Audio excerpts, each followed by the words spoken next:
Você já se perguntou como os peritos conseguem identificar drogas, venenos ou até mesmo resíduos encontrados em uma cena de crime? A resposta está na combinação dos conhecimentos da química orgânica e uma poderosa técnica laboratorial, chamada cromatografia. Olá a todos, meu nome é Thiago Dias e Silva, e neste vídeo vamos entender como essas duas áreas trabalham juntas, para transformar vestígios aparentemente insignificantes em evidências científicas capazes de auxiliar na solução de investigações criminais. Mas antes disso, o que é exatamente a química orgânica? A química orgânica é o ramo da química que estuda os compostos que contêm carbono. As substâncias estão presentes em diversos materiais do nosso cotidiano e também em muitos vestígios analisados pela perícia criminal. Entre os compostos orgânicos frequentemente investigados estão as drogas ilícitas, medicamentos, explosivos, venenos, tintas, combustíveis, resíduos encontrados em roupas, objetos ou superfícies relacionados a um crime. Compreender a composição e as propriedades dessas substâncias é fundamental para determinar sua origem, seu uso e sua possível relação com os fatos investigados. Nesse sentido, como exatamente os peritos fazem essa identificação? É aí que entra a cromatografia. A cromatografia é uma técnica utilizada para separar os componentes de uma mistura. Essa separação ocorre porque cada substância apresenta características químicas próprias, como polaridade, massa molecular e afinidade por determinados materiais. Durante o processo cromatográfico, os componentes de uma mistura se deslocam em velocidades diferentes, permitindo que sejam separados, identificados e comparados com substâncias conhecidas.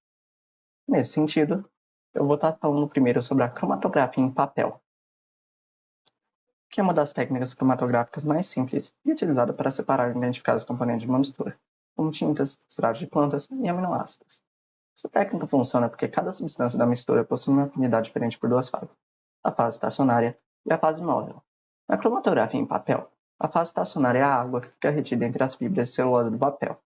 Já a fase móvel é um solvente líquido, que sobe pelo papel através do fenômeno da capilaridade. O procedimento é bastante simples. Primeiro, aplica-se uma pequena gota da amostra próxima à base do papel. Espera que ela seque. Depois, coloque-se a extremidade inferior do papel em um recipiente contendo solvente, tomando cuidado para que o solvente não toque diretamente a amostra. À medida que o solvente sobe pelo papel por capilaridade, ela dissolve os componentes da mistura e os transporta. Nesse momento, ocorre a separação. Substâncias que possuem maior afinidade pelo solvente são carregadas mais rapidamente e alcançam alturas maiores. Já aquelas que possuem maior afinidade pela fase estacionária ficam mais retidas, se deslocam mais lentamente. Quando o solvente chega próximo ao topo do papel, o experimento é interrompido e o papel seco. O resultado é chamado de cromatograma, no qual aparecem manchas em diferentes alturas, indicando a separação dos componentes, como podemos ver na imagem do slide a seguir. Caso essas substâncias sejam incolores, utiliza-se luz ultravioleta ou reveladores químicos para tornar as manchas visíveis. Agora vamos falar sobre a cromatografia em camada delgada, também conhecida como CCD ou TLC. O princípio de funcionamento é muito semelhante ao da cromatografia em papel. Porém, em vez de utilizar papel, utiliza-se uma placa de vidro, alumínio ou plástica recoberta por uma fina camada de sílica gel ou alumina. Essa característica faz com que a separação seja mais rápida, eficiente e apresente melhor resolução. Na CCD, a fase estacionária é justamente essa camada de sílica gel, que possui alta polaridade. Já a fase móvel, também chamada de eluente, é um solvente ou uma mistura de solventes que sobe pela placa por capilaridade. O procedimento começa com o traçado de uma linha de referência na base da placa. Em seguida, pequenas gotas da amostra são aplicadas nessa linha, utilizando um tubo capilar. Depois, a placa é colocada dentro de uma cuba contendo solvente, mantendo sempre o nível do líquido abaixo da amostra. Conforme o solvente sobe pela placa, ela transporta os demais componentes da mistura.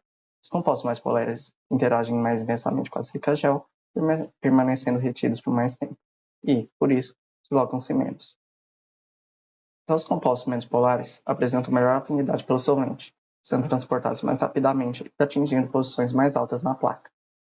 Quando a frente do solvente chega próximo ao topo, a placa é retirada e marca-se a posição máxima alcançada pelo solvente. Em seguida, realiza-se a revelação das manchas, normalmente utilizando luz ultravioleta ou reagentes químicos, como vapor de iodo, nimidrina ou ácido sulfúrico. E por fim, temos a cromatografia gasosa.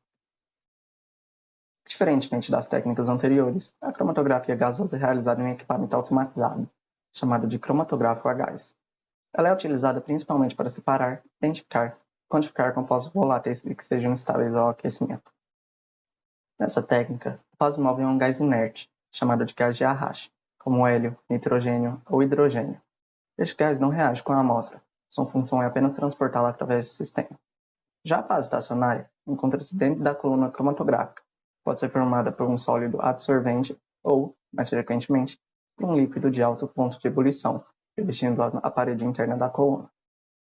O processo começa com a injeção da amostra líquida em um injetor aquecido. Imediatamente, essa amostra é vaporizada e misturada ao gás de arraste, que a conduz para o interior da coluna cromatográfica.